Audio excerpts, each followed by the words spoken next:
A miner, deep underground, came across a strange brick wall that wasn't on any of the maps. When he decided to break it down and saw what was hidden behind it, he couldn't believe his eyes. Subscribe to the channel and tell us in the comments where you're watching this video from. The day began the same way it always did in the dying town of Black Hollow. The morning light came late, dragging itself through the thick gray sky, glancing off the old grain silos and the slanted rooftops of the miners' cottages that lined the ridge above the pit. The air smelled faintly of coal dust and rusting metal. For the men who still worked the St. Harrow mine, each sunrise felt less like the beginning of a new day and more like the echo of a life that had already ended. The mine had fed the town for more than a century, but now it was a hollow beast, emptied of its riches and left to rot in silence. What little remained of its life was a handful of men who descended every morning into its dark lungs, pulling out the last veins of rock for wages that barely paid their rent. Daryl Jenkins stood at the mouth of the shaft, his helmet lamp cutting a white line through the mist. The others were already inside, their voices muffled by the groan of the elevator cage as it sank into the earth. He could feel the familiar chill on his skin, the kind that crept under his clothes and stayed there all day. His hands, thick and scarred from years of labor, tightened the strap of his gloves as he took a slow breath. The metallic scent of the mine was something he had known since childhood. His father had died down there, caught in an explosion that tore through the west shaft when Daryl was 10. The officials had called it a tragic gas ignition, but the older men whispered it was negligence, covered up to save the company's name. Daryl had spent most of his life trying to forget that, yet every time the elevator dropped, the same hollow ache rose in his chest. The descent was slow, mechanical, accompanied by the rhythmic squeal of rusted cables. Around him, the other miners spoke little. They had long since run out of new stories to tell. Everyone knew this was one of the final shifts before the mine would be sealed for good. The company had already sent notices. Operations would end in less than 2 weeks. There was nothing left worth taking from the earth. For Daryl, that meant more than unemployment. It meant the end of a lineage. His grandfather had worked these tunnels when they were still considered the heart of the county, when the name Harrow carried the weight of power and promise. Now, the name was mostly a curse, carved into the mine's gate and painted over with graffiti. At the bottom, the men stepped into the main corridor, a low tunnel supported by iron ribs that were older than any of them. The air was warm and stale, filled with a fine haze that glittered in the beams of their headlamps. Daryl led his small team down the west branch, toward a zone marked on the map as inactive since 1931. Their task for the day was simple: check the old supports, mark unsafe sections, and report any instability. Officially, the purpose was safety. Unofficially, everyone knew it was just bureaucracy, the company's last inspection before the final closure. They moved methodically, their boots sinking into black dust. The sound of dripping water echoed from somewhere unseen. As they advanced deeper, the walls seemed to change. What had been rough-hewn rock gave way to smoother surfaces, as if someone had carved them with purpose rather than with drills. The shift supervisor, a stocky man named Briggs, grumbled under his breath that these tunnels should have been sealed decades ago. Daryl agreed silently. Something about this section felt different. It wasn't just old. It felt forgotten in a deliberate way. When they reached the end of the passage, the beam of Daryl's lamp caught something unusual. Where the tunnel should have terminated in rough stone, there was a vertical plane, flat, straight, and red in color. He took a step closer. It wasn't rock at all. It was brick. A wall of dark, baked clay bricks laid neatly in mortar, stretching from floor to ceiling. For a long moment, no one said a word. The others stared, their lamps converging on the strange surface. "That's not on any map," Briggs muttered, flipping through the laminated diagrams clipped to his belt. He was right. According to every plan, this area was solid granite. There was no reason for a wall to exist here. Darrell moved closer, brushing the dust away with his gloved hand. The texture was rough, gritty, handmade. He could see tool marks on some of the bricks, as though they'd been shaped individually, not by modern machines. "Support wall, maybe?" someone suggested behind him, but the idea didn't hold. The masonry was too precise, too careful. It wasn't the kind of hasty structure miners built underground. This was something else, something meant to conceal. They lingered for a few minutes, uneasy. Briggs finally barked that it was none of their business. "Mark it and move on," he said. "We're not here to play archaeologist." They made a quick notation on the inspection sheet. Non-structural barrier, stable, and turned back.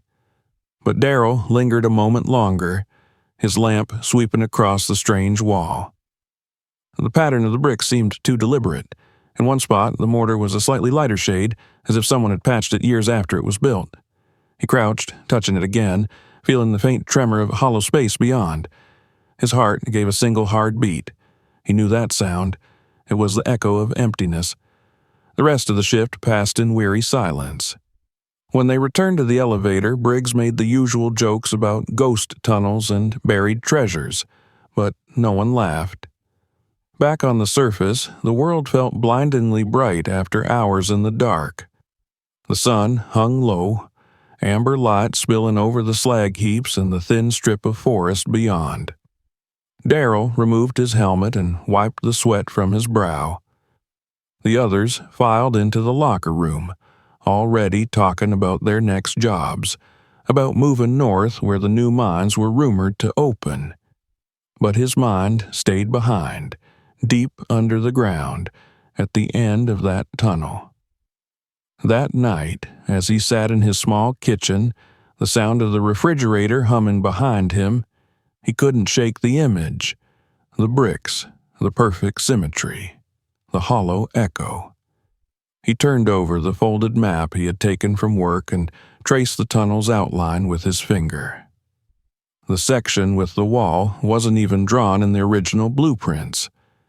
Someone had erased it decades ago. He thought of his father again, of the stories whispered by old miners, about the day the Harrow family vanished after the Great Collapse, about the parts of the mine they swore had been sealed, for reasons better left alone. Outside, the wind picked up, carrying the smell of wet earth. Darrell sat in silence, the old clock ticking on the wall. He told himself to forget it, that there was no reason to care about some ancient wall in a dying mine, but something deeper inside him resisted. It wasn't greed or curiosity. It was a sense of unfinished business, the kind that gnawed at him until it became unbearable.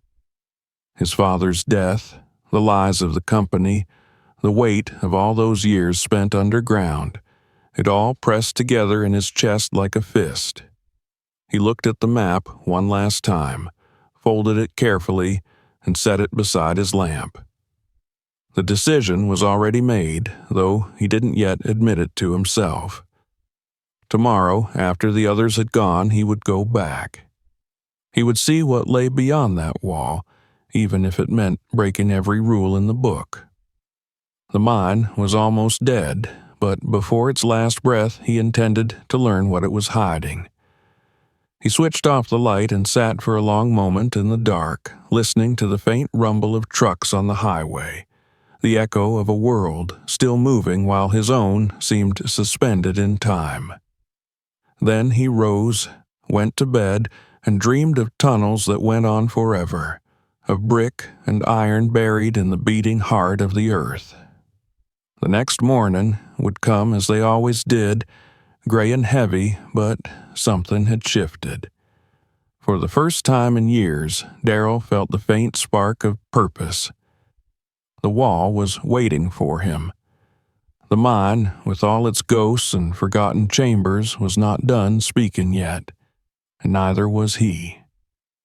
The morning after felt strangely still, as though the world itself had stopped to listen. A low fog clung to the hollow, curling around the sagging fence posts and the dark mouth of the mine like breath frozen in air. Darrell arrived before dawn, the sky still bruised with the last traces of night. The guard shack was empty, as it always was now. Most of the crew had been reassigned to surface cleanup, and no one kept close track of who came or went anymore. The company had already begun dismantling equipment, selling off generators and compressors, stripping the mine of anything worth $1. What remained was silence and dust, and the strange, unmarked wall that had taken root in Darrell's thoughts like a thorn. He parked his truck near the fence and killed the engine. The sound faded, leaving only the distant drip of rain from the trees. For a long time, he sat still, staring at the dark mouth of the shaft. He wasn't supposed to be here. He knew that. But the thought of that wall, of the way the sound had hollowed when he struck it, was something he couldn't shake. He told himself it was curiosity, but deep down he knew it was something heavier, a need to understand why the mine seemed to hold secrets no one had ever spoken of. He had worked here most of his life, yet suddenly it felt as though he'd been walking through a lie, blind to something that had been buried in plain sight. He took his helmet from the passenger seat and switched on the lamp. The beam of light cut a narrow path through the mist, faintly illuminating the rusted track that led into the mine's belly. He slung his bag over his shoulder, feeling the weight of his tools, and stepped inside. The familiar smell of damp rock and coal hit him like an old memory. It was colder down here, the air thick and unmoving, as if the earth itself was holding its breath. The metallic echo of his footsteps on the rails stretched far into the dark, fading into whispers. The elevator wasn't running, so he used the maintenance ladder instead, descending slowly, rung by rung, until the ground met him with a soft thud. The dim cone of his headlamp swept across the tunnel, catching the dust that hung in the air like smoke. The silence was deeper than he remembered. He started down the main shaft, his hand brushing the wall to steady himself on the uneven ground. The rock was slick and cold under his glove. Occasionally, droplets fell from the ceiling, tapping the surface of shallow puddles with rhythmic precision, the only sign of movement in a world otherwise still. As he walked, Darrell found himself thinking of his father again. The old man had worked these same tunnels before him, years before the great collapse that had taken so many lives. He used to say that the mine had moods, that it listened to the men who entered it and remembered their names. Darrell had always laughed at that when he was younger, dismissing it as superstition. But now, as he moved through the echoing dark alone, he wasn't so sure. There was a pulse to this place, faint but undeniable, like the beating of something ancient and buried too deep to ever truly die. It took nearly half an hour to reach the west shaft. His light found the narrow passage where the brick wall waited, deep at the end of the abandoned corridor. It looked exactly as he remembered, flat, deliberate, and entirely wrong. The surrounding rock was jagged and uneven, but the wall stood smooth and solid, its surface catching the faint gleam of his lamp. It didn't belong here. It looked like something that had been brought down, constructed, hidden. The bricks were old, rough-edged, with traces of soot and mortar that had turned black with age. He crouched to examine them again. There were no markings, no signs of repair, nothing to explain why it existed at all. Darrell set his bag down and pulled out his hammer and chisel. The sound of metal against brick cracked sharply through the silence, reverberating along the tunnel like thunder rolling through an empty valley. Each strike seemed louder than the last, as though the mine itself were reacting to the intrusion. Tiny flakes of dust drifted through the air, catching the light. After several minutes, one of the bricks shifted slightly. The mortar was brittle with age, and with another few blows it began to crumble away. Behind it, darkness waited, absolute and patient. He paused, breathing hard. The air felt different here, stale, heavy, untouched by movement for decades, maybe longer. He leaned closer, pressing his ear to the wall, and thought he could hear the faintest hum, like air trapped behind stone. He hit it again, harder this time. A piece of brick broke free and fell to the ground with a hollow sound. Dust billowed out, coating his gloves, his boots, his breath.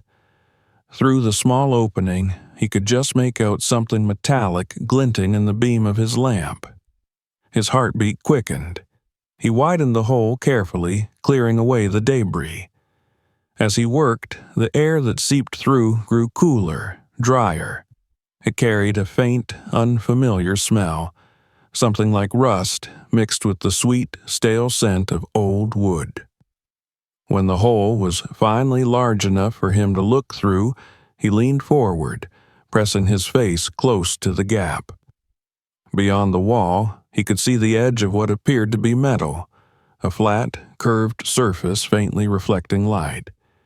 He adjusted his lamp, angling the beam, and his breath caught. It was a door.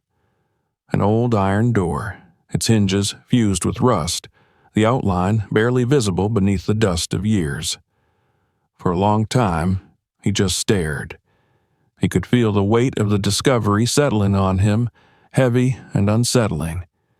Someone had built this, deep underground, behind a sealed wall, and left it to be forgotten. The realization sent a chill through him. His rational mind tried to find explanations, an old storage room, maybe a ventilation chamber, something left over from the original construction. But another part of him, the part that remembered the stories his father used to tell about things hidden in the dark, knew better. This wasn't a mistake. This was meant to stay buried. He decided to stop for a moment, sitting on a flat stone near the wall. His breath came out in short clouds that disappeared into the dark. The mine was utterly still, the kind of silence that pressed against your ears until you could hear your own pulse. He thought of turning back, of reporting what he'd found, but he already knew he wouldn't. No one would believe him, and even if they did, the company would seal it and claim it was unsafe to explore. The truth, whatever it was, would vanish under concrete like everything else in this dying town. After a moment, he got to his feet again and reached for the hammer. The door had a handle of sorts, a rounded iron loop nearly welded in place by rust. He struck around the edges, loosening what corrosion he could. The metal groaned faintly, but held. He wedged the chisel into the seam and pushed with all his strength. Something cracked, sharp and final, and then the door shifted. A deep, low sound followed, like a sigh escaping after a century of silence. A gust of stale air rushed out, thick with dust and the faint trace of something ancient. Old wood, perhaps, or fabric long decayed. The door opened just enough for him to see a sliver of what lay beyond. His light fell across a narrow strip of wooden floorboards, surprisingly intact. The beam traveled further, touching the edge of a chair, the corner of a desk, a glint of glass. Darrell froze. He could feel the small hairs on the back of his neck rise. It wasn't a tunnel behind the wall. It was a room. He stood there for several minutes, unable to move, staring into the breach. The air inside the room seemed different, cleaner somehow, untouched by the years that had blackened everything else. It was as though the space had been perfectly sealed from time itself. He felt the pull of it, curiosity, awe, and an undercurrent of dread. His rational mind told him to stop, to close the door and walk away. But something deeper urged him forward. He'd spent his life digging through the earth for things that had no meaning, only value and weight and tonnage. And now, for the first time, he had uncovered something that felt alive with history. He turned off his hammer, adjusted his lamp, and leaned closer to the opening. The silence seemed to hum, low and steady, as though the mind was waiting for him to make a choice. His heartbeat slowed, steadied, and then he placed his hand on the edge of the door and pushed. The hinges shrieked in protest, sending echoes racing through the tunnels. The sound faded, leaving behind only his breathing and the faint creak of settling dust. Darrell stood on the threshold, his lamp trembling slightly in his hand. Beyond the door was a darkness deeper than any he had ever known, not just absence of light, but of time itself. He took one step inside, the wood creaking softly beneath his boot. The smell grew stronger, dry, brittle, like pages of old books. He swung the light in a slow arc, revealing the faint outlines of furniture, a shelf, the shimmer of something metallic on the floor. Every object was coated in the same fine layer of dust, thick enough to have gathered over generations. He turned back toward the open doorway, the wall now half ruined behind him, and for a moment he thought he heard something faint, like a distant shift of air or the whisper of movement far away in the mine. He waited, holding his breath, but it didn't return. The mine was quiet again, but the silence no longer felt empty. It felt aware. He stepped further in, each movement careful, deliberate. The floorboards groaned softly, the sound echoing through the enclosed space. His light fell on the surface of a wooden desk, still standing though warped with age. Papers lay scattered across it, brittle and yellow. A glass inkwell sat in one corner, its contents long dried. On the wall behind the desk hung a framed photograph, so faded he could barely distinguish the faces. He moved the beam closer, and for a fleeting instant he thought he recognized the crest carved into the corner of the frame, the same insignia stamped into the old mining carts and the company's paperwork decades ago. Harrow. A shiver ran through him. He stepped back, realizing that he was standing in something that shouldn't exist, something hidden deliberately beneath the town's feet for reasons no one had ever spoken of. He had crossed into history's buried chamber, a place sealed away when men still swung picks by torchlight. The weight of it pressed on him, the knowledge that he had opened a door that no one had touched in more than 100 years. The silence grew heavier, deeper, as though the mine itself was listening. Darrell took a slow breath, feeling the dust settle on his skin, and knew there was no turning back now. The wall, the door, the room, it all demanded answers. And as he stood there, surrounded by the quiet breath of the earth, he realized he was no longer just a miner exploring a forgotten tunnel. He was a witness to something far older, far stranger, and the mine, in its endless darkness, had finally chosen to show him one of its secrets. The silence within the buried chamber was heavier than the air of the mine itself. It pressed against Darrell's ears until even his own breathing sounded intrusive. The faint beam of his headlamp trembled across the iron surface of the door as he slowly pulled it wider, feeling every groan of metal echo through the tunnel like a reluctant confession. Dust fell from the hinges in slow motion, swirling through the stale air before settling onto the wooden floor that stretched just beyond the threshold. He hesitated, his gloved hand gripping the frame, his mind caught between instinct and curiosity.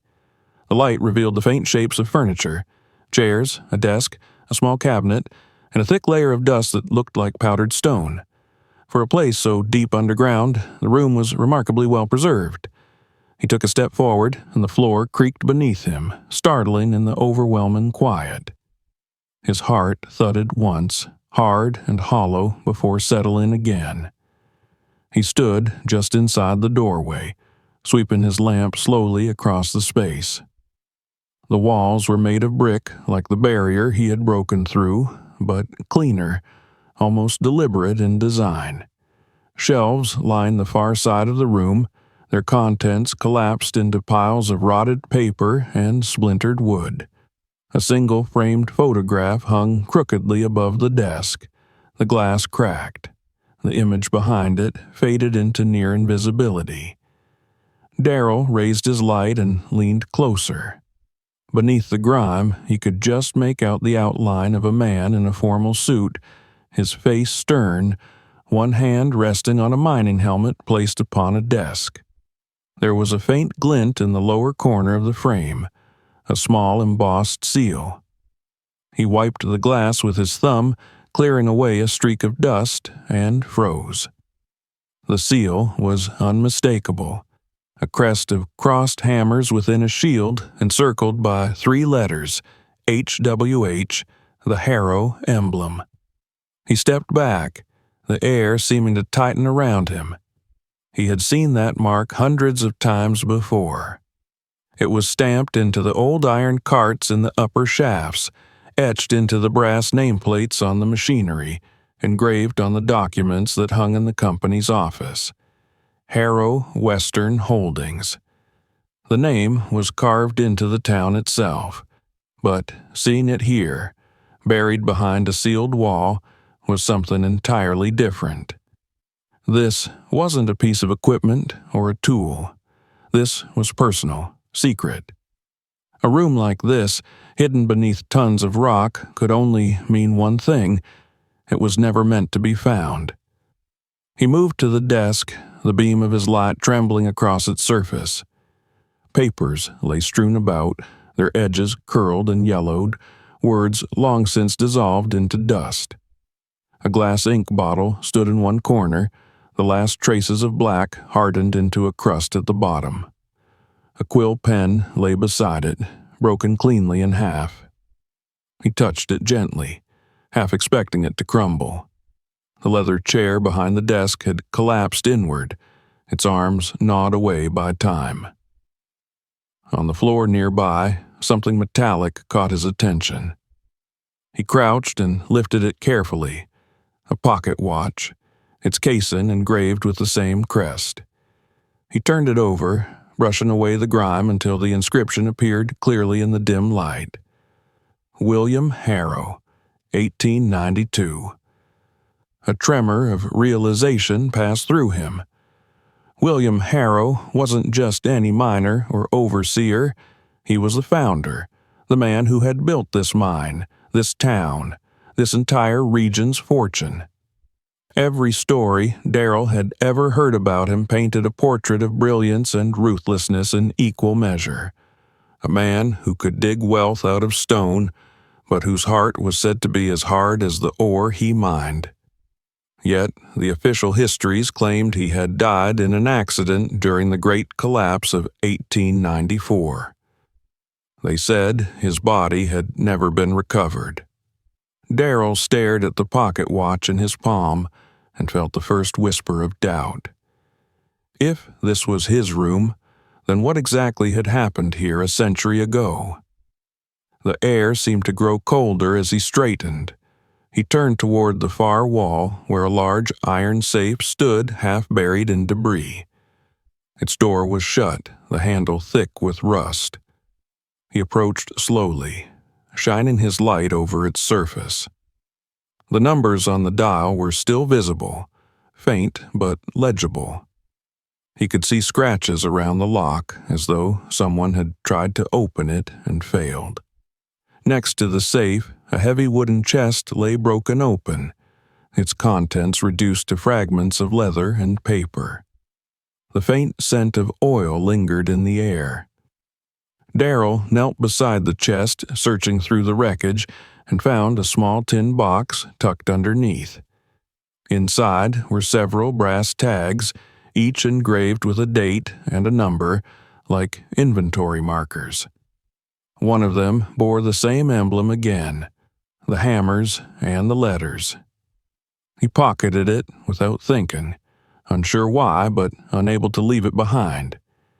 He turned back toward the door and noticed something carved into its surface near the top, obscured by dust and rust.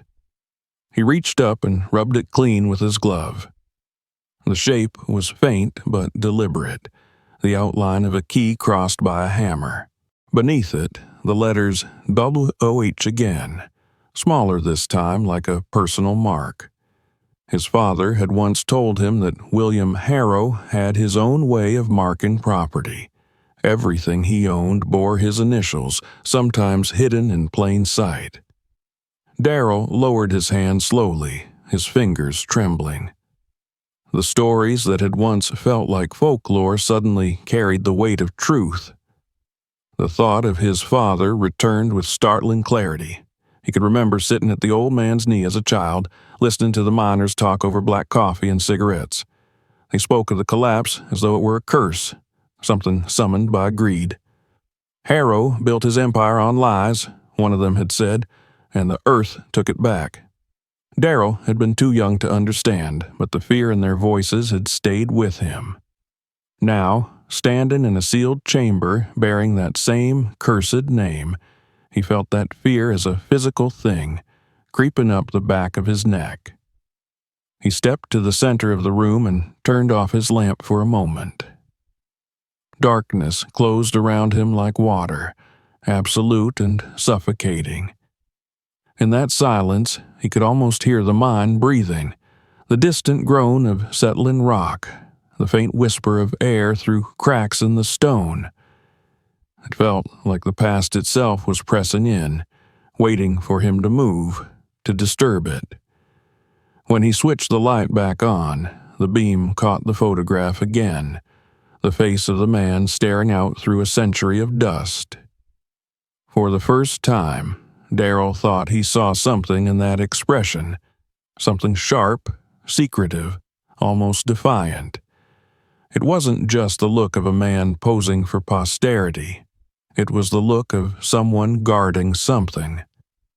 He turned toward the safe again, drawn by that feeling. He tried the handle, but it wouldn't move. The lock held firm, fused by rust. He could hear the faint click of the mechanism when he twisted the dial, as though the tumblers still waited for the right combination. He thought of the numbers engraved on the brass tags in his pocket, dates perhaps, or codes. 1892, 1893, 1894. The years before the collapse. He made a mental note of them. For now, the safe would have to wait. There was too much to take in, too much that felt like the prelude to something larger. He spent another half hour exploring the room, moving slowly, methodically, as if afraid to wake something that had been asleep for too long. He found fragments of glass that might have been bottles once, bits of fabric that could have been curtains, even a small silver lighter with initials carved into it. Everything pointed to wealth, refinement, nothing like the grimy world of miners who worked above.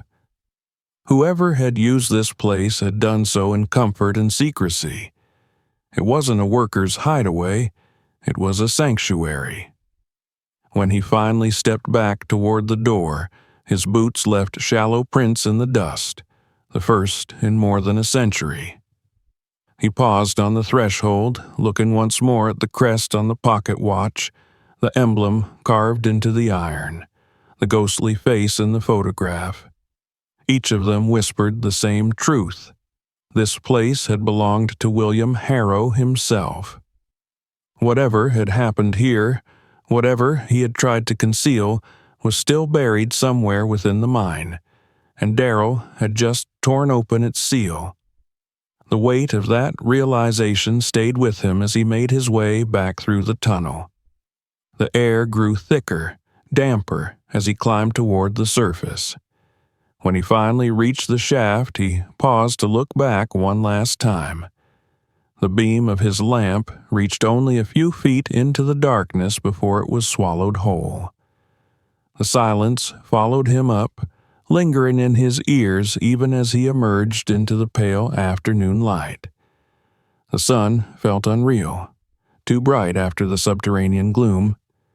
He stood for a moment, blinking, breathing in the clean air, but it didn't feel like relief. It felt like trespass. He drove home slowly, the image of the emblem burned into his thoughts. That crest, that name, it was everywhere in town. On the iron arch above the courthouse gate, on the plaque in front of the old library, on the marble monument in the park that read, "To William Harrow, Builder of the Future." He thought of how many people had walked past those words without ever knowing what they truly meant. And now he, a man whose family had given their lives to that mine, had seen where the truth was buried. That night, as he sat at his kitchen table with the pocket watch beside him, the ticking of his old wall clock seemed louder than ever. He turned the watch over and over, staring at the initials, at the faint scratches on the metal that looked almost like letters worn away by time. The mine was full of ghosts, his father had said, but they weren't spirits of the dead. They were memories, mistakes, buried under stone and silence. Darrell ran a hand over his face, feeling the grit of coal dust still clinging to his skin, and realized he was no longer just curious. He was compelled. He had touched something too large, too deliberate to walk away from now. Outside, the night stretched endless and still. Somewhere in the hills, an old ventilation fan groaned in the wind, a hollow sound that rose and fell like breathing. The town was asleep, unaware that its foundations had begun to stir. And in Darrell's mind, one image returned again and again. The crest of the Harrow family, gleaming faintly through the dust of 100 years, waiting to tell its story to the one man stubborn enough to listen. The following morning arrived gray and reluctant, as if the sky itself had lost the will to rise. The streets of Black Hollow were still half asleep when Darrell left his small house, locking the door behind him with a heavy heart. The cold air bit through his jacket as he walked to his truck, the crunch of gravel beneath his boots the only sound in the stillness. He hadn't slept much. Every time he closed his eyes, he saw the image of that underground room, the crooked photograph, the broken chair, the pocket watch gleaming faintly in his hand. There was something incomplete about it, something that refused to settle in his mind. He had left the safe unopened, the mystery untouched, but his thoughts circled it endlessly like moths around a dying flame. He drove slowly down the road toward the mine. The rising sun was hidden behind a wall of clouds, and the mountains loomed like black shapes against the dim light. He had no reason to return, no orders, no permission. And yet, he felt that same pull as before, stronger now, insistent. It was not greed or even curiosity. It was the weight of unfinished truth. Somewhere beneath the earth lay a story that no one had ever told, one that had cost lives and perhaps even shaped the town's fate. He couldn't ignore it, not when it was so close, waiting just behind that iron door. The main gate to the mine was open when he arrived, though there were no workers in sight. The site had grown eerily quiet these last few days, the company stripping away everything valuable before sealing the shafts for good. The wooden office was empty except for a few forgotten helmets and a dusty calendar frozen on a month 3 years old. Darrell took a flashlight, a crowbar, and a small pry tool from the shelf. He packed water, gloves, and his father's old lighter, the one he had found years ago after the accident. He didn't expect to be gone long, but something inside him urged preparation. The elevator was no longer safe, so he used the ladder again, descending into the cool darkness. The smell of damp coal and rust filled his nose.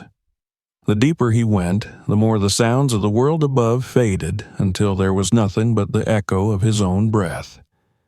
When his boots touched the ground, he paused, letting his eyes adjust to the half-light of his headlamp. The tunnel ahead waited, familiar now, but every step seemed heavier, as though the mine itself knew he had come back for something forbidden. He followed the same path as before, counting the turns and the seams in the walls until he reached the sealed section. The broken bricks he had removed yesterday were scattered across the floor, red dust coating the stones like dried blood. The door stood slightly ajar, its iron surface streaked with the marks of his hammer. It looked darker now, older somehow, as though the air had aged overnight. He hesitated, hand hovering over the handle before pushing it open once more. The sound of the hinges echoed far into the tunnels behind him, a low moan swallowed quickly by silence. Inside, the room was exactly as he had left it, untouched and impossibly preserved. The beam of his lamp slid over the desk, the chair, the walls. Dust hung in the air like smoke, swirling gently whenever he moved. He could almost believe that if he waited long enough, the room would return to life. The lamp on the desk flickering on, the man in the photograph straightening his tie, the scratch of a pen resuming across paper. The thought sent a chill through him. He stepped forward, forcing the illusion away, and knelt beside the desk. The pocket watch lay where he had placed it, glinting faintly in the dim light. He picked it up again, running his thumb over the engraving. William Harrow. The name seemed heavier now that he understood the weight it carried. He thought of all the miners whose stories had been buried with this man, all the lives that had ended in the darkness while Harrow's wealth built the town above. This room, this secret chamber, was the truth made visible. It was not a place of work, but of power. He moved his light across the bookshelves on the far wall. Most of the volumes were ruined, their spines split and pages fused into lumps of brown pulp, but a few were intact. He pulled one free, the cover flaking beneath his fingers, and opened it carefully. The title page was still legible. Harrow Mining Consortium, 1891, Financial Ledgers. The handwriting inside was elegant and precise, each number written in lupin black ink, but some of the entries were crossed out, replaced by new sums that didn't match the official records he remembered seeing in the company archives. It was as if two sets of books had been kept, one for the public, one for Harrow himself. He turned another page and saw something that made him pause. In the margins, next to a list of expenditures, someone had written 3 words, "Storage room, be secured." He lowered the book slowly. A hidden storage room, here, deep in the sealed section of the mine. The note sent a ripple of unease through him. Could this very chamber be the storage room B mentioned in the ledger? Or was there something else beyond it, another secret buried even deeper? He felt the air grow colder as the idea formed. The mine had always been full of rumors, of hidden shafts, lost tunnels, places the maps didn't show. Now, those whispers felt less like superstition and more like buried truth. He set the book aside and turned his attention to the safe again. The lock was old, but not beyond opening. He tried the handle, then tapped the dial, listening to the faint clicks within. The tumblers still moved, though sluggishly. He thought again of the brass tags he had found, each engraved with a year. Perhaps one of those dates was the key. He began to turn the dial carefully, aligning the numbers, feeling the subtle shifts inside the mechanism. Sweat beaded on his forehead despite the chill. After several attempts, there was a soft, satisfying click. The door creaked open a fraction, enough for a breath of stale air to escape, carrying with it the dry scent of paper and something faintly metallic.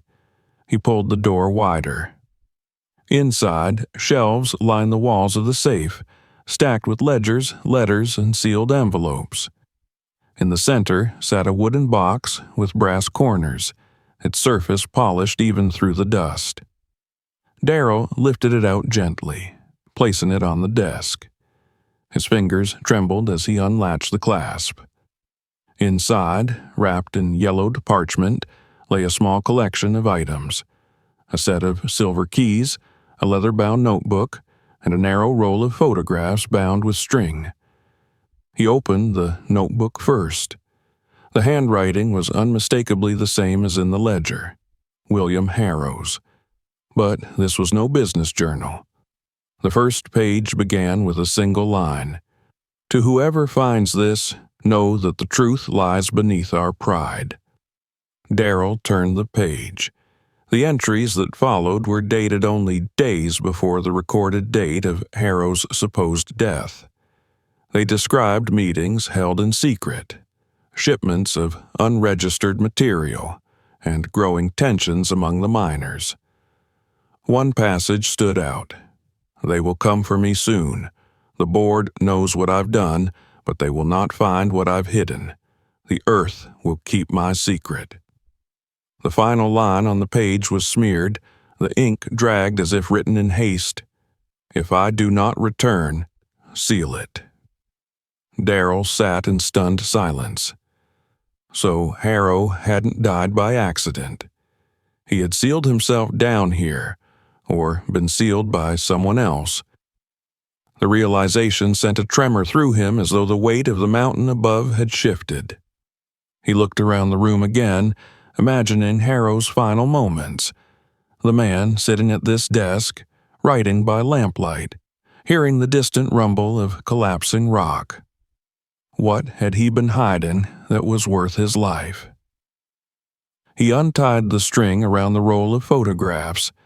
Most were faded beyond recognition, but one was clear enough to see. It showed a group of men standing before the mine entrance, their faces hard and unsmiling. Harrow stood at the center, tall and commanding, his gloved hand resting on a worker's shoulder.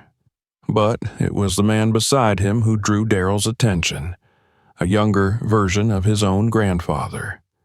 The name scrawled beneath the photo confirmed it: Isaac Jenkins Foreman. The air left Darrell's lungs in a rush. His grandfather had worked directly for Harrow. None of the stories in his family had ever mentioned that. He turned the photo over, and on the back, in faded pencil, was written a short note: "Only he knows the passage." The words blurred in his vision as his mind tried to make sense of them. The passage. Was that what Harrow had meant in his journal? The hidden place beneath the mine? And had his grandfather been part of it? He leaned back, the weight of the revelation pressing on his chest. His family had been tied to this secret all along. The mine wasn't just a workplace for them. It was part of their blood, their history, their burden. He felt a flicker of anger then, mixed with sorrow.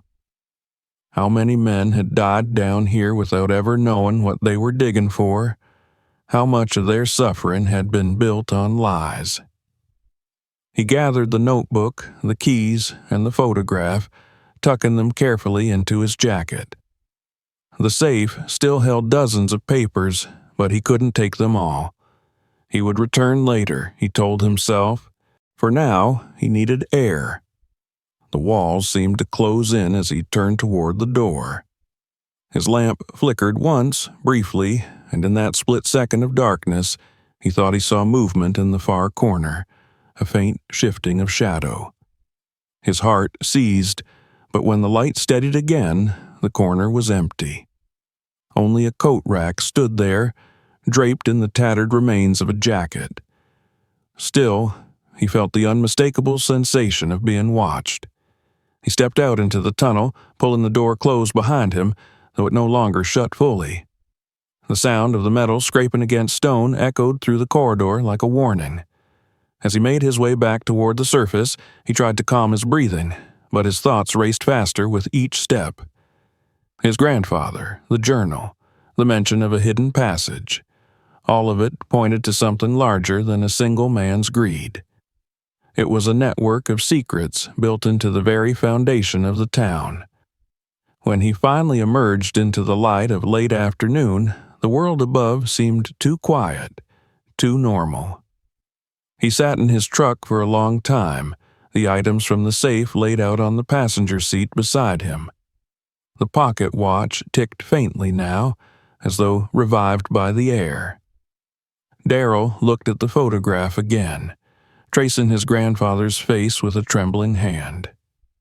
The mine had taken so much from his family, and now it demanded something more: the truth.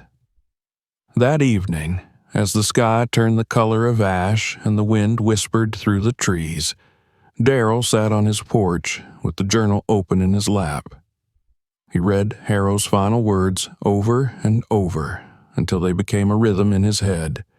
"The earth will keep my secret." But he knew, deep down, that the earth only kept what men allowed it to. He had found one room buried by time, but there was more beneath, another layer waiting to be unearthed. The mine had given him a glimpse of its heart, and now it was calling him back for the rest. The wind blew in restless whirls that morning, tugging at the edges of the old house like it wanted to remind Darrell how frail everything built by men could be. He had not slept again. The night had passed in fragments. Dreams filled with whispers through stone, the flicker of his headlamp against endless walls, and that steady echo of the words he could not escape. "The earth will keep my secret." When dawn came, pale and thin over the mountains, he was still sitting at the kitchen table, staring at Harrow's notebook. It lay open beside the photograph of his grandfather, the brittle paper catching the faint morning light. The ink, though faded, still carried the weight of its writer's hand, each line pressed into the page with conviction. There was something terrifying in that certainty, the idea that a man could die believing his secret was safe. He poured himself a cup of coffee that had gone cold hours ago and tried to steady his thoughts. He had spent the night reading every page, tracing Harrow's descent into paranoia. The entries began as precise records of business meetings, shipments, and financial transactions. Then they grew more personal, uneasy references to doubts among the men, a partner's betrayal, and finally the word that appeared again and again, written harder each time: cargo. The nature of it was never fully described, only hinted at with phrases like the sealed container and what lies below the west shaft. The deeper he read, the clearer it became that Harrow's empire had not been built solely on coal or silver. There was something else buried beneath, something that should never have been unearthed. Darrell leaned back in his chair, the wood creaking beneath his weight, and stared at the ceiling as if answers might appear there. The name Isaac Jenkins, his grandfather, stared up at him from the back of the photograph, written in the same hand as the rest of the notes. He thought of his father, too, long gone now, who had spoken so little about the past as if silence could protect their family from it. But silence had only preserved the lies. Now, holding the proof in his hands, Darrell felt a mix of anger and sorrow. His family's loyalty to Harrow had not been faith, it had been ignorance. They had built their lives on the foundation of a secret that had cost men their lives. He turned another page in the notebook. The entry, dated July 3, 1894, began abruptly, the handwriting less steady than before. The board suspects. They asked too many questions about the second ledger. I told them the loss was from theft, that the shipments were miscounted. But they know. Jenkins is the only one I trust now. He will finish the work if I cannot. Darrell's eyes caught on that sentence. Jenkins, his grandfather. What had his role been in all of this? The next line was worse. He understands what we found, and he will not speak of it. It is not ore, it is not silver, it is something older. The words sent a shiver down his spine. He read them again, slower, but they made no more sense. Something older. Older than what? Older than the mine? Older than the men who dug it? The entry continued with a kind of fevered energy, as if Harrow had written it in panic. It must never be moved. The men who touched it grew ill, and the walls began to sweat. The lights failed. It was not meant for daylight. We buried it in the chamber, and I will seal it when I return. The earth will keep my secret. The ink trailed off after that, the final words smudged by what might have been the tremor of his hand. Darrell felt his heart pounding. He closed the notebook, pressing his fingers against its cracked leather cover. Whatever Harrow had found, it had terrified him enough to wall himself off underground. But what was it? A relic? A vein of strange ore? Something poisonous? The language was too vague, too emotional for a man otherwise so precise. He thought of the way Harrow had described the reaction of the miners, the sickness, the failing lamps, and for a brief, absurd moment, he wondered if it was some kind of radiation, something unknown to science at the time. Then he shook his head. It didn't matter what it was. What mattered was that his grandfather had known about it. He stood and went to the window. The sky was the color of ash, and the wind was picking up again, whistling softly through the cracks in the porch boards. In the distance, the dark outline of the mountain loomed, the place where the mine cut into its side like a scar. It seemed smaller from here, harmless almost, but Darrell knew better. Beneath that mountain lay the weight of 100 years of silence, and now he had peeled back its first layer.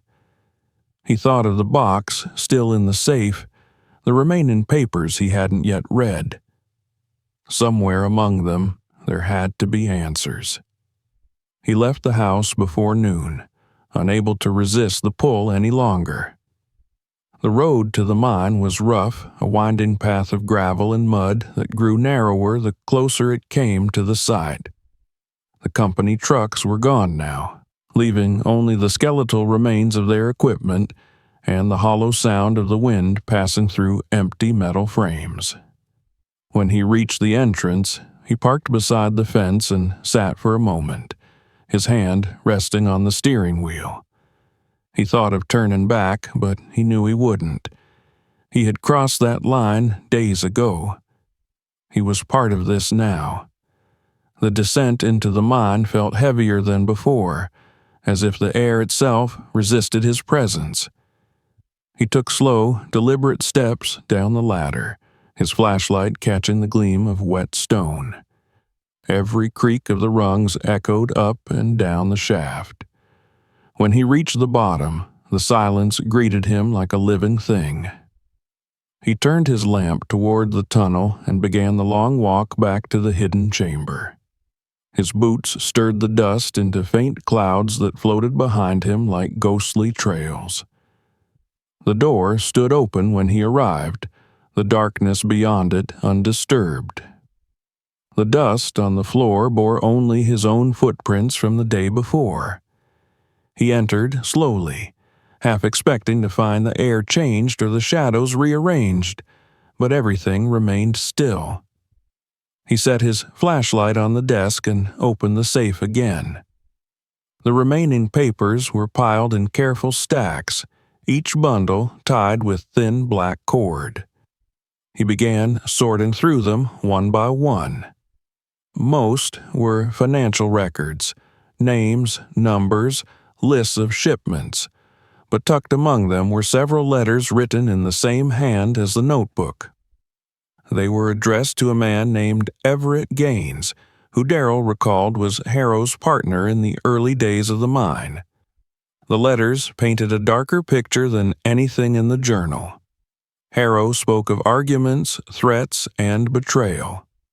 "You do not understand what lies beneath this mountain," one read. "It is not for men like you to possess. I warned you, but you will not listen. You see only profit where there is peril." Another letter was more desperate. "They are coming tomorrow. If I cannot stop them, I will bury it myself. Let the mountain have it. Let no man touch it again." The final letter was undated, its last line almost unreadable. "Forgive me, Isaac. I did what I must." Darrell felt a chill pass through him. Isaac, his grandfather again. Whatever had happened down here, his family had been a part of it, perhaps even complicit. He sat back, overwhelmed by the flood of revelations. For a moment, he wondered whether he should destroy the letters, bury them again, and let the past remain silent.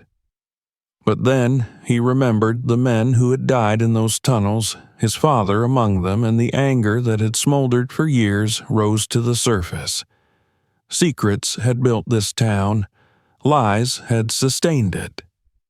He wouldn't let them stand unchallenged. He gathered the letters and slipped them into his pack. Then he turned back to the journal, scanning the last pages once more. There was a small sketch near the end, a crude map of the mine's lower levels. A line had been drawn from the main shaft to a small mark labeled simply "Chamber." Beneath it, written faintly, were two words, "Under the Hearth." He realized with a jolt that the mark corresponded to the very section of tunnel where he had found the brick wall. The chamber wasn't just a room. It was built beneath something. He looked down at the floor, at the uneven wooden planks that creaked under his boots. A hearth. Could there be another space below? He moved the desk aside, its legs scraping against the boards with a shriek that made him wince. The air filled with dust. He knelt, tapping the floor with the handle of his hammer, listening for a hollow sound. At first there was nothing, only the dull thud of wood meeting stone. Then, near the far corner, he heard it, a faint echo like a drum struck in another room. He tapped again, harder, and the sound returned, unmistakable. His pulse quickened. He pried up one of the boards, the old nails screeching in protest, and peered into the gap. Beneath the floor lay a layer of packed earth, and beneath that, something smooth and metallic. He widened the opening and shone his light inside. What he saw made him pause. A metal plate, large and circular, was embedded into the ground. Its edges were engraved with symbols he didn't recognize, worn almost smooth by time. At the center was a small recessed handle, the kind meant to lift something heavy. He reached for it, but the chill of the metal bit through his glove, forcing him to pull back. The air seeping from below was colder still, carrying with it a smell unlike anything else in the mine, sharp, mineral, and strangely clean, as if it came from a place untouched by air for 100 years. He crouched there for a long time, staring at the plate, his mind racing. The journal's cryptic words echoed in his head. It is not ore. It is not silver. It is something older. He imagined Harrow standing here sealing this strange door beneath his floor, his hands trembling as he pressed the boards back into place. Whatever he had hidden beneath this chamber had terrified him enough to entomb himself with it. Darrell stood slowly, backing away from the opening. He could feel the weight of the mountain pressing down, heavier now, as though aware of what he had uncovered. He gathered the journal, the letters, and the photograph, tucking them safely into his pack. He would return, he knew that much, but not yet. The mine had kept it secret for more than a century, and it would not give it up easily. When he emerged from the tunnel into the pale light of evening, the wind had died. The world above was silent, the town distant and small against the horizon. He climbed into his truck and sat for a long time, staring back at the mouth of the mine. Beneath that mountain lay a truth older than his family, older than the town, perhaps older than the men who first carved their way into its depths.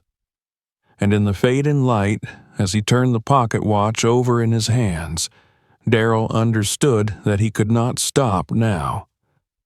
The earth had kept Harrow's secret long enough. It was time for someone to bring it back into the light.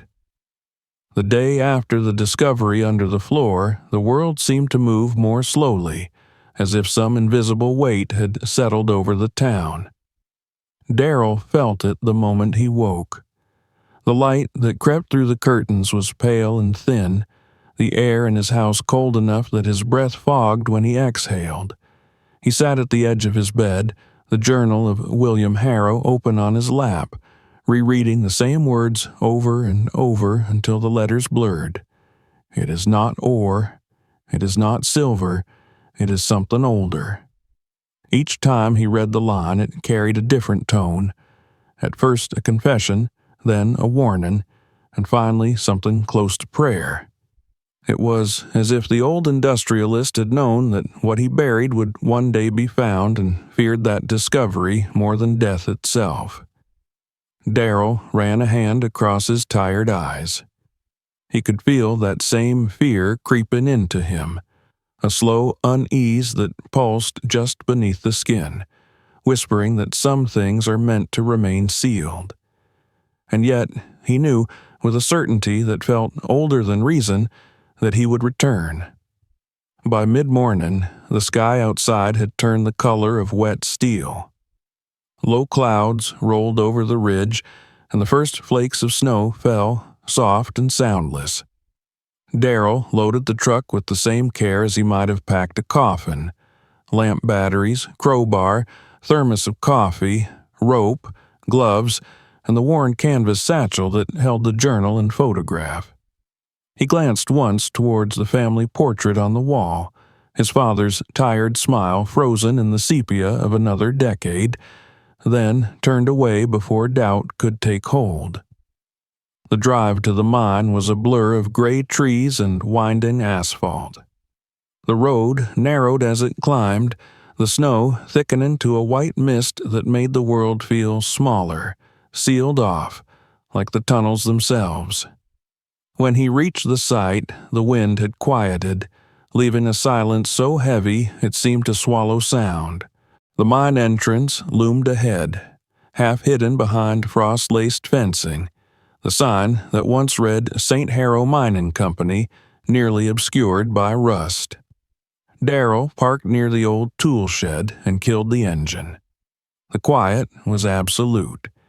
He could hear the slow tick of cooling metal from the truck, the soft hiss of wind through cracks in the rocks, and somewhere deep inside, the faint memory of machinery that hadn't run in half a century.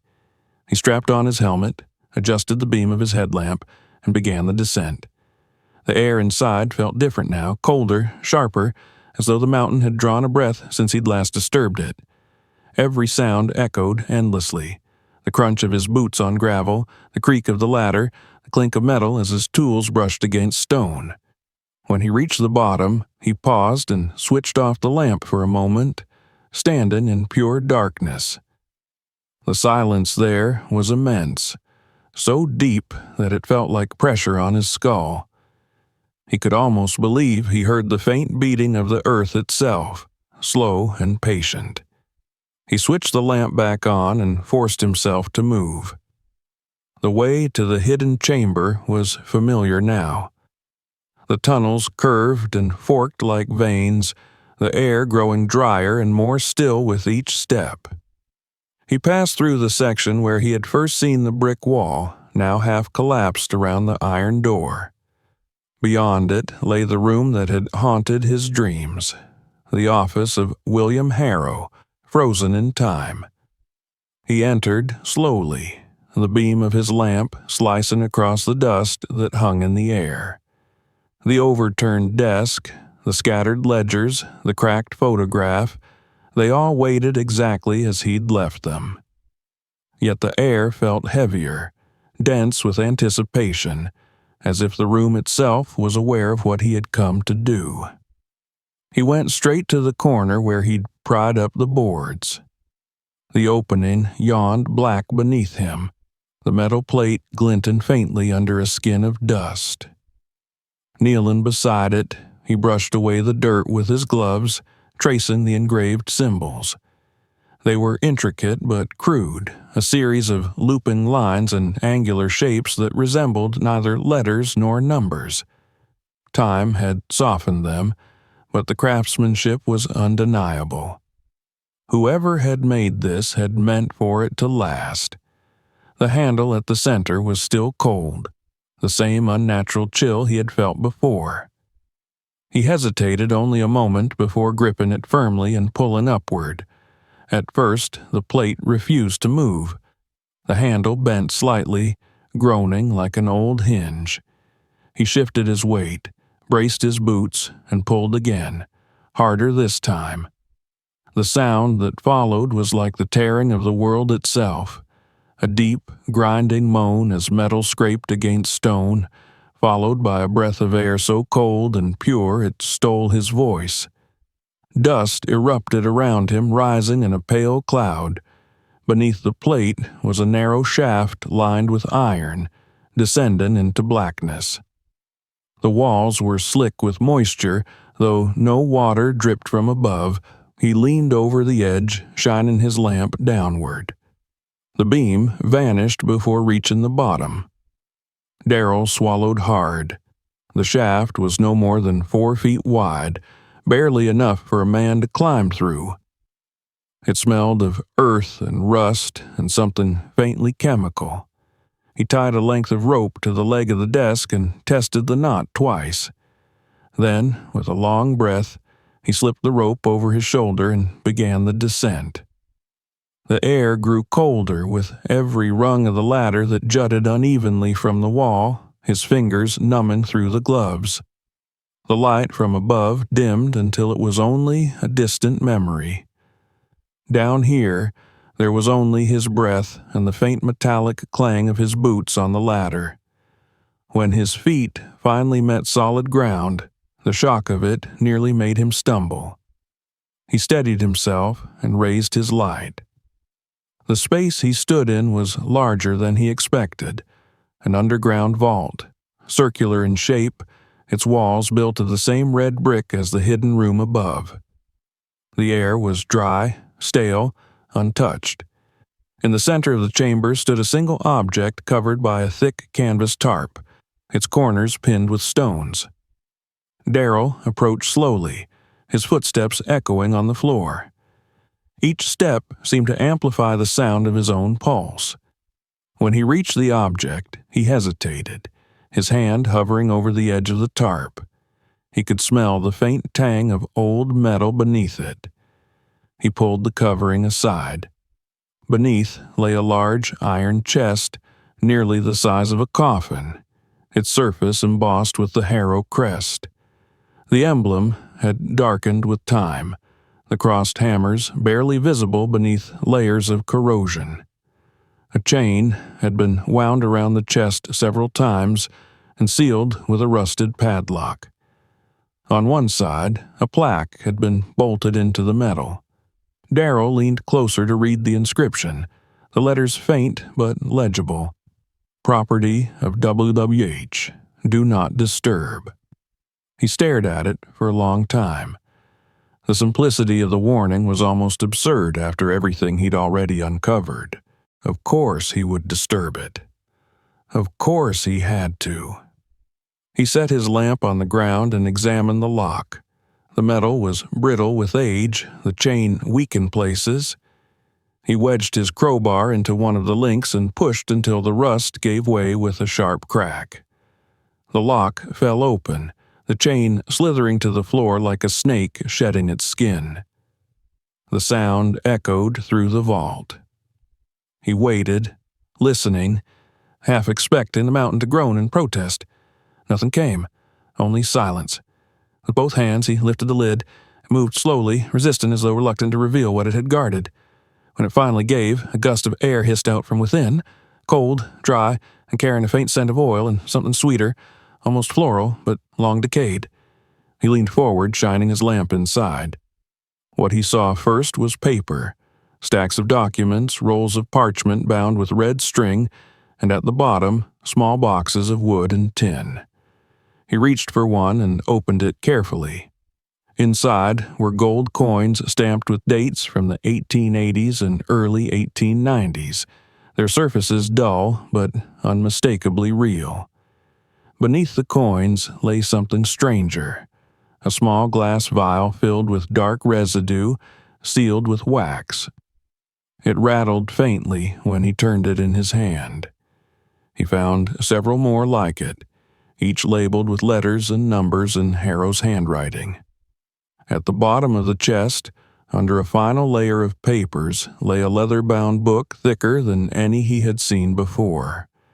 Its cover was cracked, the pages yellowed but intact. Across the front, in fading ink, was a single word: Testament. Darrell's hands trembled as he lifted it out. The book was heavy, dense with secrets. He flipped through the first few pages, the script ornate but hurried. It was written in Harrow's hand again, but the tone was different from the journal. This was not a record of business, but a confession. The first entry began plainly. This vault was built to contain what should never have been brought forth. He read on, each line pulling him deeper into the madness of a century gone. Harrow described how, during the excavation of the lowest shaft, his men had broken into a chamber that was not part of the natural rock. Inside, they had found a structure, a stone vessel carved in a manner unknown to our time. When they opened it, a strange vapor had escaped, burning their lungs and skin. The men who survived the initial exposure soon fell ill, their bodies wasting as if consumed from within.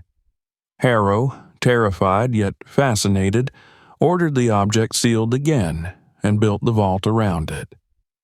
"I thought I could contain it," the final paragraph read, "but it is not of this world.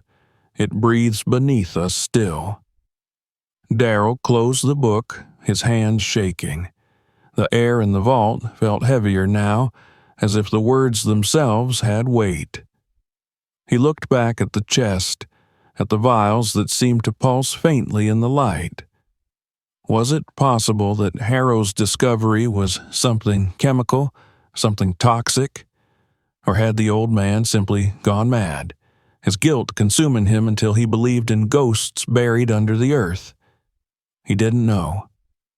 All he knew was that whatever this was, it had shaped everything: the mine, the town, his family's history.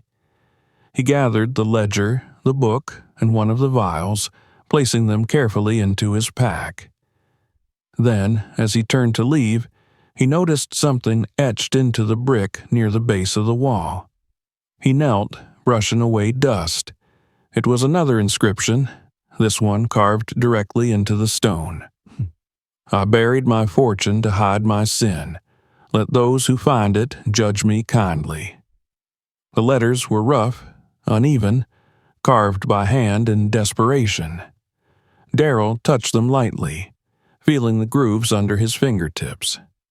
For a brief moment, he thought he could almost hear the echo of the man who had written them, his hammer striking stone in the darkness, sealing himself in. He climbed back up the shaft, each step heavier than the last. When he reached the surface of the office, the stale air felt almost fresh. The mine above remained silent, unchanged, but he could feel its gaze on him, vast and ancient. As he replaced the floorboards and gathered his tools, he took one last look around the room. The photograph of Harrow still hung crookedly on the wall, its cracked glass catching the light. The eyes of the man in the image seemed to follow him. When Darrell finally emerged from the mine, night had fallen. The snow had stopped, and the world outside was still, the stars faint and distant behind thin clouds. He loaded his pack into the truck and sat for a long time, staring at the black mouth of the tunnel. He thought of Harrow's words, of the vault, of the strange vials resting now only a few feet away. He didn't know what to do with them yet, whether to bring them to the authorities, the press, or destroy them himself. But one truth had settled in him like the weight of the mountain. The mine had never been about coal or profit. It had been a tomb from the start, built by men who thought they could bury the past. And now, after more than a century, the past had begun to breathe again. Morning came reluctantly, dragging a thin, pale light over the valley as though the sun itself hesitated to touch a place so heavy with secrets. Darrell had not gone home after leaving the mine. He had driven until exhaustion forced him to stop. The truck was parked on a ridge overlooking Black Hollow, its engine long cooled, the windows fogged from his breath. He sat slumped in the driver's seat, the Harrow Journal open across his knees, the strange vial from the vault held in his hand. The liquid inside was almost black, shifting sluggishly when he turned it toward the dawn. It caught the light in an unsettling way, as if something alive moved within. He hadn't slept, and his thoughts had become slow, circular, trapped between disbelief and grim understanding. Everything he had read, everything he had seen, it all led to one truth. The story of his town, of his family, had been built on lies sealed beneath the earth. He drove into town just after sunrise, the streets empty, the storefronts closed. Black Hollow always looked lifeless in the morning, but today it felt ghostly. The mine had been its heart once, a place of work, danger, and pride, but now it was only a scar that refused to heal. As he passed the courthouse, he slowed, glancing at the statue that stood in front of it. A man carved in marble, broad-shouldered and proud, his name engraved across the pedestal. William Harrow, builder of prosperity. Snow had gathered in the folds of the figure's coat, and streaks of soot had darkened the stone over the years, but his expression remained unyielding, frozen in confidence. Darrell felt his stomach tighten. He thought of the vault beneath the mountain, of the man who had carved his plea into the stone of his own prison. The builder of prosperity, indeed. He parked near the library, the same building that bore Harrow's name across its entrance.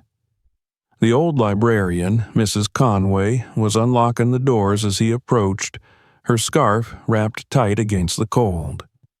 She greeted him with a polite nod, but her expression turned curious when she noticed the dirt on his boots and the exhaustion in his face. "You're up early, Darrell," she said softly, her breath clouding in the air. "You look like you've seen a ghost." He almost laughed at that, but the sound died before reaching his lips. He mumbled something about research and stepped past her, the heavy door closing behind him with a sigh. The warmth inside felt unreal after the biting cold of the outside world. He walked straight to the local archives room at the back, a small space lined with shelves of bound records, maps, and newspapers yellowed by time. He had spent hours here in his youth, trying to trace the history of the mine for school projects, reading the same sanitized accounts written by men who had never touched the coal or breathed its dust. Today, he came not for history, but for evidence. He spread Harrow's letters and journal across a table, comparing them to the official company documents on the shelves. The differences were immediate and damning. Where the records claimed shipments of silver, Harrow's private ledgers spoke of unregistered materials. Where the reports listed mechanical failures, the letters described deliberate cave-ins and silenced workers. And in the margins of one dusty mining log from 1894, written in faint pencil, he found a note that chilled him to the bone. Section B sealed. Jenkins ordered to oversee. His grandfather. His family's name tied to the cover-up. He sat back, staring at the page until the words blurred. Isaac Jenkins had been remembered as a hard but fair foreman, a man who cared for his workers and spoke truth to the owners. But now, Darrell saw the shadow behind that legend, the possibility that Isaac had helped Harrow bury whatever sin lay in that vault. He wanted to believe there had been no choice, that his grandfather had been forced, threatened, perhaps even deceived. Yet the ache in his chest came from knowing that silence was also a choice, and that silence had lived on for generations. He closed the journal and pressed his hands over his face. The sound of the heating vents filled the quiet room, steady and hollow. Somewhere above him, a clock ticked, indifferent to the storm building inside him. He thought of the miners he had worked with, of the laughter in the tunnels, the grief when accidents took lives. How many of those deaths, he wondered now, were truly accidents? How much of the mine's decay had been natural, and how much had been designed to protect a secret? The anger that rose in him was deep but steady, like coal fire smoldering underground. He knew what he had to do. That afternoon, he drove to the Counter-Newspaper office, a squat brick building that looked as old as the stories it housed. The editor, Tom Greeley, was a friend from school, one of the few who'd stayed in town out of stubborn loyalty rather than necessity. Tom looked up from his desk as Darrell entered, surprise flickering in his eyes. "You look like hell," he said. "Don't tell me you've been down in that mine again." Darrell didn't answer at first. He placed the journal, the letters, and the photographs on the desk, spreading them out one by one. Tom's expression changed as he looked at them, curiosity giving way to disbelief. "Where did you get this?" he asked quietly. "These look old." "They are," Darrell said. His voice sounded foreign to his own ears, rough and low. "And they're real. Harrow's handwriting, his seal, everything.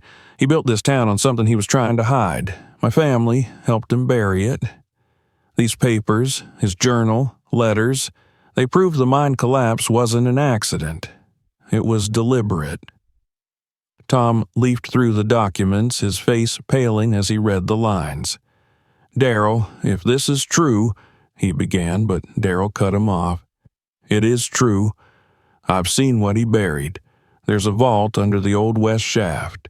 He sealed himself down there with it, and I found his words carved into the stone. His confession." Tom sat back, silent for a long moment, the weight of what he'd heard settling between them like dust.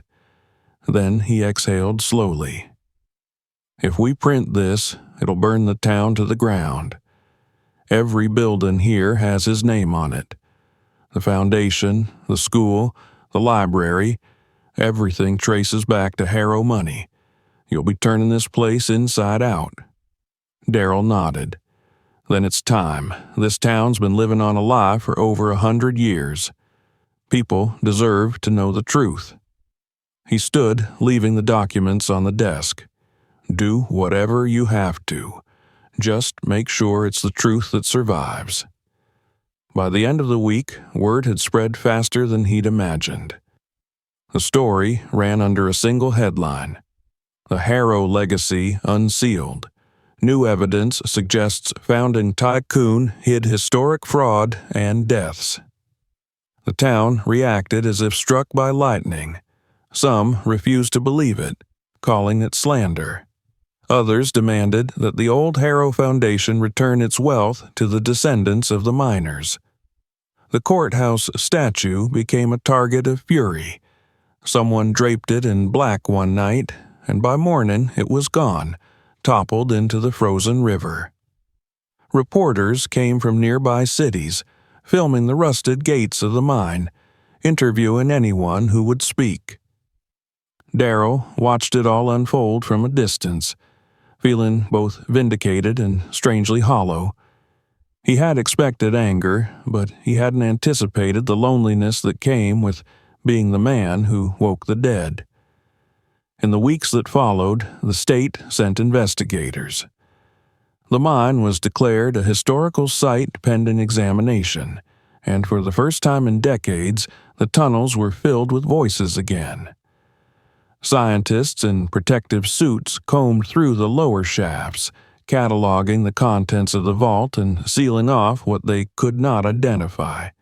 The vials, they said, contained unknown compounds, possibly industrial toxins from early experiments in ore treatment.